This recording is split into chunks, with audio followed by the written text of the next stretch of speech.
www.com बोला बाबा welcome बोलो बोलो बोलो बोलो रे बम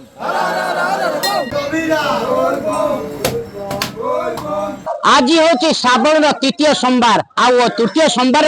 बाबा बाणेश्वर मंदिर में लगी लंबा लाइन भक्त बड़ कहूँ किए केते दूर चली चली आसी आशीष पाई श्रावण मास पवित्र मास आशीष नेले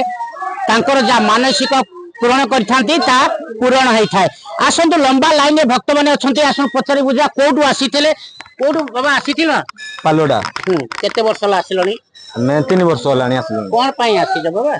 किछि नै एमती बाबा को इच्छा लागि जी महिमा उठे महिमा लागि आसी। अच्छा आम संगे आहुरी भक्त मैंने अच्छा आसन पचारि बुझा कौटू आसी कौन आप कौटू आसी बिहार से कितना साल से हो गया आप आ रहे 3 साल क्यों आ रहा है बाबा का अच्छा कौन कहबे कौटू आछंती हम बणेरु आसु बाणेश्वर मंदिर हमको बहुत भल लागे छोटिया छुआ बुली आसुथु कौन पई आछंती बाबा को महिमा ताको इच्छा जेतकी दिन पर्यंत आसुथु किछि मानसिक करिकि पानी ना एमती हमको समस्त शुभ कामना थाई नै आम संगे आछनी बाउंगी धरी ठिया आछनी बहुत दूर आछनी कोठू आसीचंती आपण हर हर महादेव आमे आसी बड़मुर केते वर्ष होला आसी आम 4 वर्ष होला ई एरिया किछि मानसिक पूर्ण लाग हाँ मानसिक आम मंडप आम मासरा मंडप